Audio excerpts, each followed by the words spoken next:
Hi everyone, this video is about vectors and this will include basic concepts for O and A level students to study vectors. Definition of vector is this is a physical quantity that has unit, magnitude and direction, and these physical quantities include displacement, velocity, force, acceleration, momentum, gravitational field strength, electric field strength.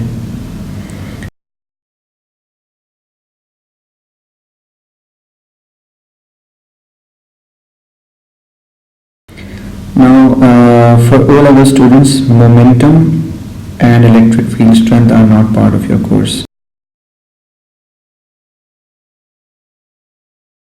here, but for AS students, momentum and electric field strength are part of course.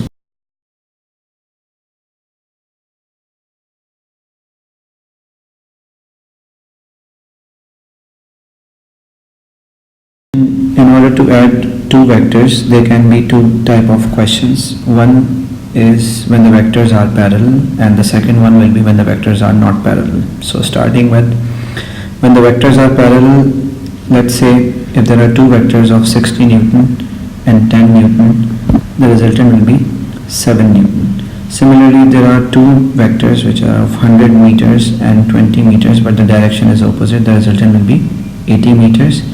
And if the two vectors are of 10 meters per second right and 10 meters per second left, the resultant will be 0.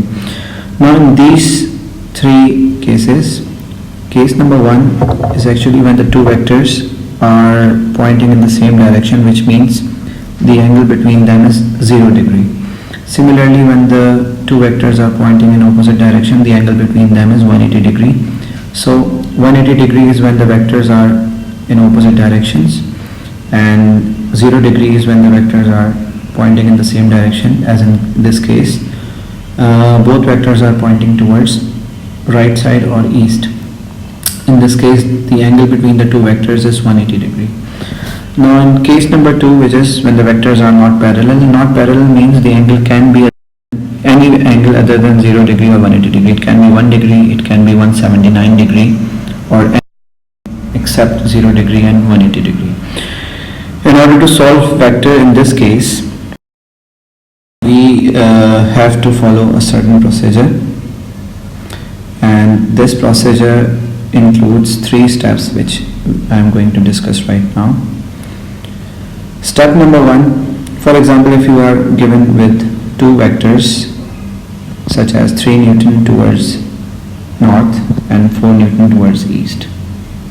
The procedure involves 3 steps. Step number 1 is draw one of the two vectors, and in order to draw this you have to select a scale. For example, you can take 1 centimeter is equal to 1 Newton for this magnitude of vector. Now in the second step, by taking the scale you will just draw one of the two vectors. You can start with any one out of these two. You can start with 3 Newton or you can start with 4 Newton. So if you are starting with 3 Newton, you will draw a line of 3 centimeters and you will draw an arrowhead which will actually show the direction of this vector, which is towards north. Now in step number 2, you will draw the second vector from the head of the first vector, right? So the first vector, if you have drawn 3 centimeters towards north, you will draw the second vector which will be from the head of the first vector towards east. The resultant vector will be from the tail of first to the head of the second vector, and then you will take the length of the resultant vector and you will convert the length according to the scale to find out the magnitude of the resultant vector.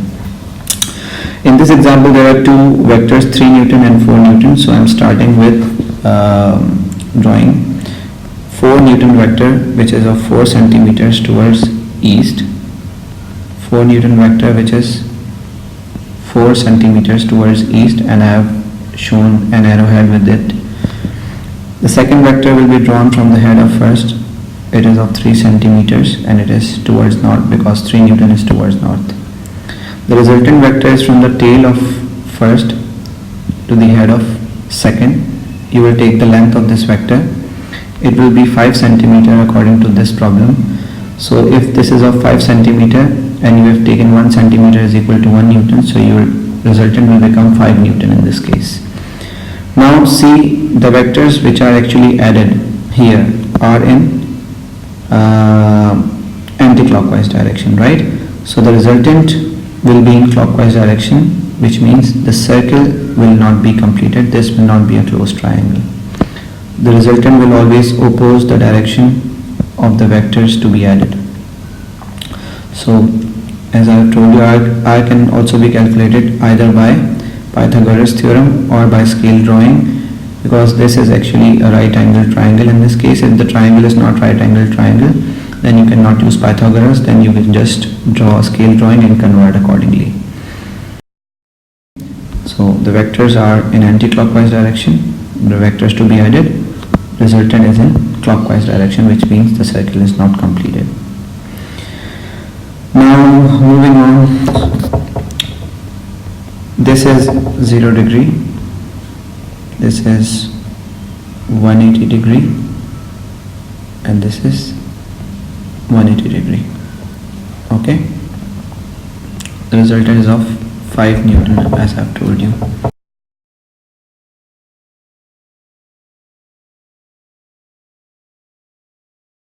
For example, if you draw 3 centimeter vector first, so you will draw the arrow with it pointing in its direction.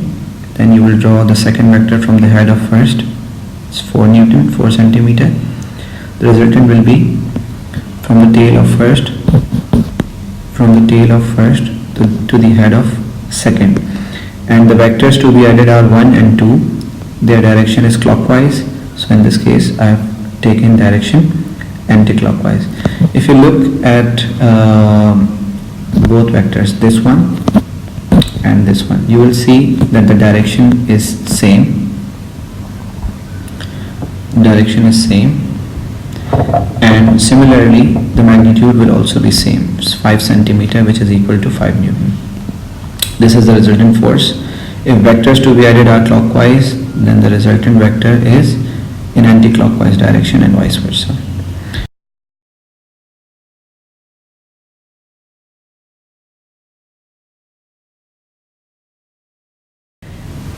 In this case, the resultant force is not zero, which means that these two forces are not balanced forces.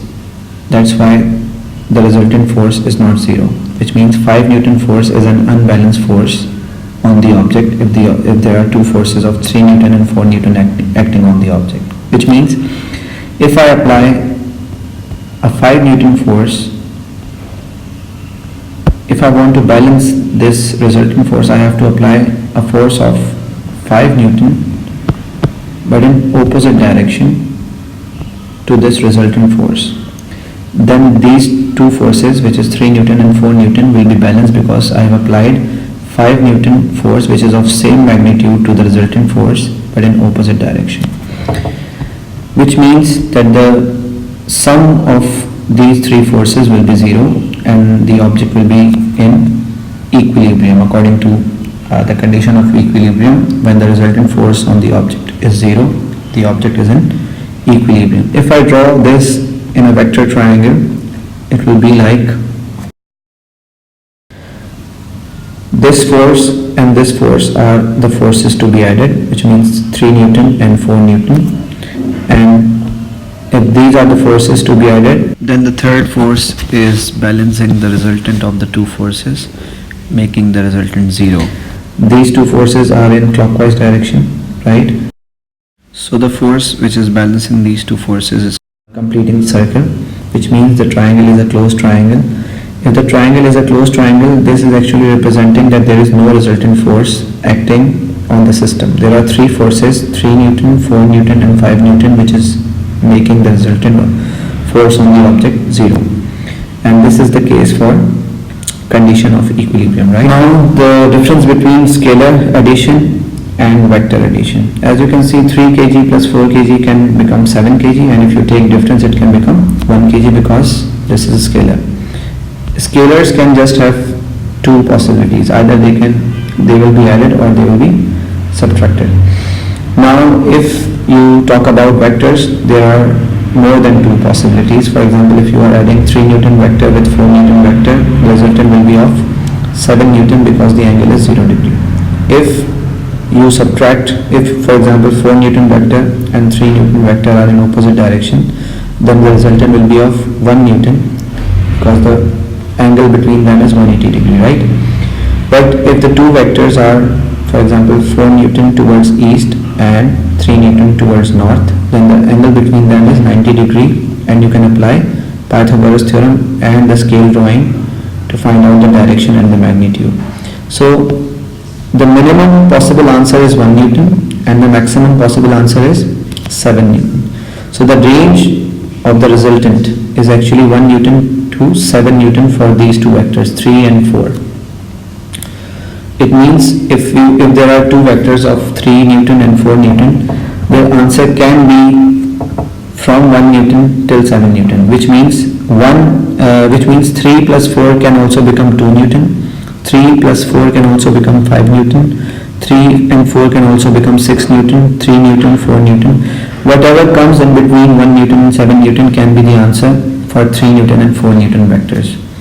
So you can find out the range of resultant of the two vectors by taking the resultant at 0 degree and at 180 degree.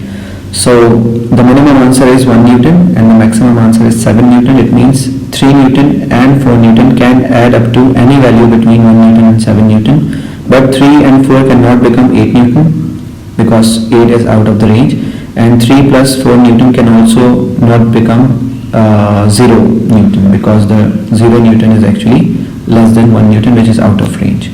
So that's how you will find out the range of resultant vectors.